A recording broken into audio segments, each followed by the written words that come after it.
Bonjour, bienvenue chez Asana. Aujourd'hui, je te propose un enchaînement de postures qui vont te soulager le haut du dos.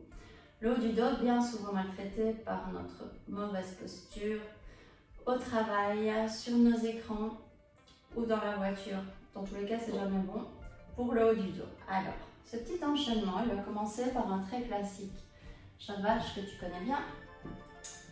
Je te le rappelle toutefois. On aligne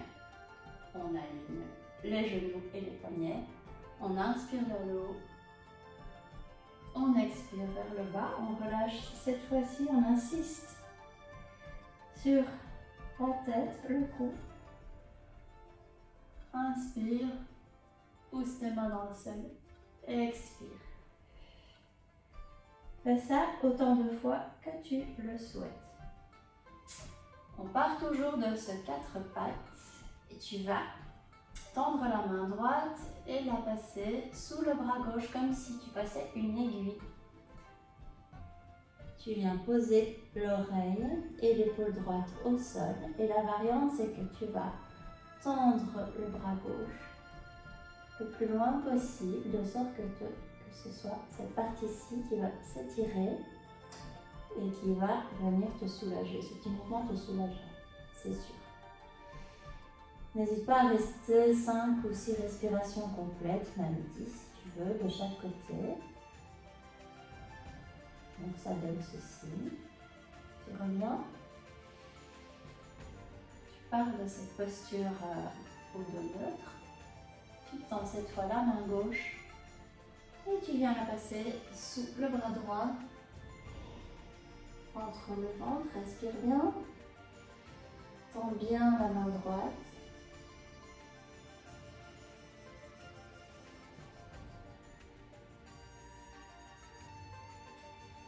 Tu peux rester plus longtemps. Retiens juste l'enchaînement des séquences. Donc le chat de la vache, l'aiguille. Et ensuite, vient l'enfant. L'enfant avec les genoux écartés et les orteils joints. Tu viens t'asseoir sur tes talons et tu prolonges le mouvement en étendant bien les bras vers l'avant. Tu peux poser le front, étirer un côté et puis l'autre.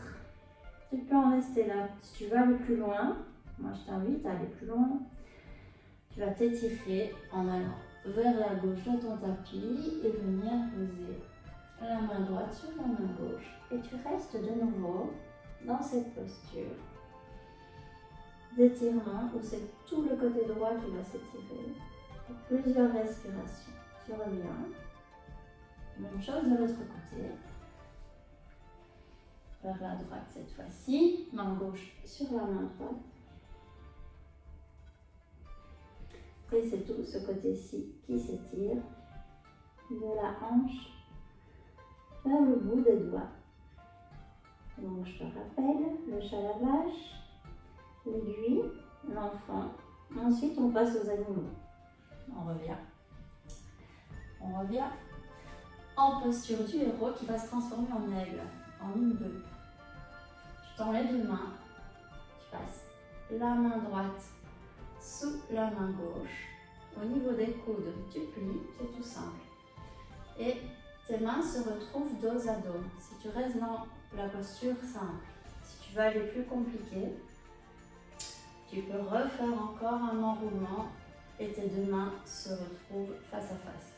Je te montre quand même de face ce que ça donne. Tu pars comme ça, main droite en dessous, tu plies les coudes, dos à dos, ou un petit tour de plus, comme ceci. Baisse bien les épaules. On reste dans la posture la plus compliquée.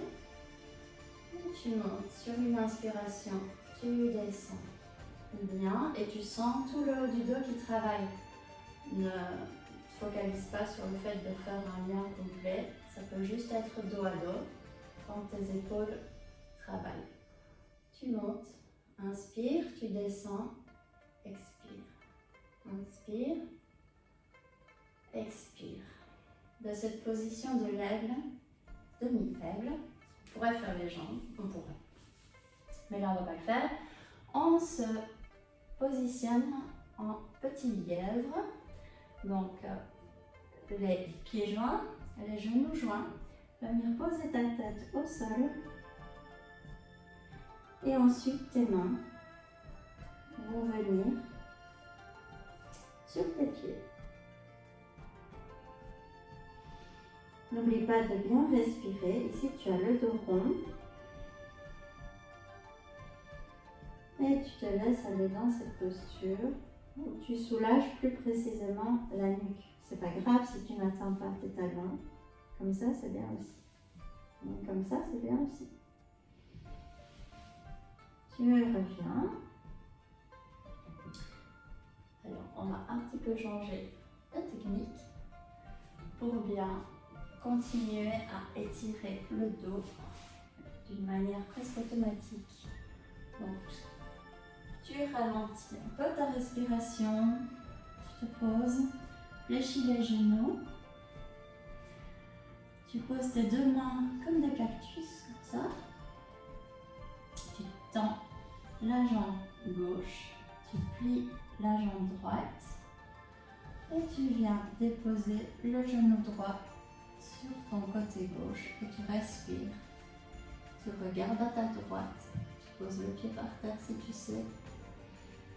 Inspire, expire.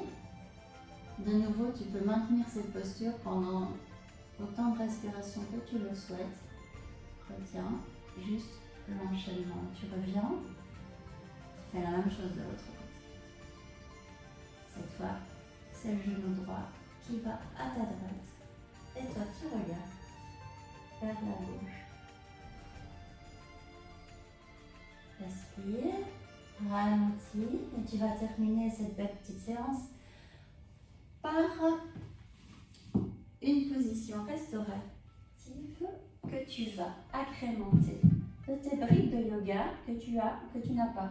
Si tu ne les as pas, utilise un dictionnaire puisque tu ne t'en sers plus depuis que Google est ton ami.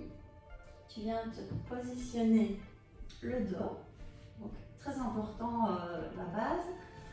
Ta colonne est bien soutenue et ton crâne aussi est bien soutenu. Tu remarques que les briques sont perpendiculaires ou les dictionnaires.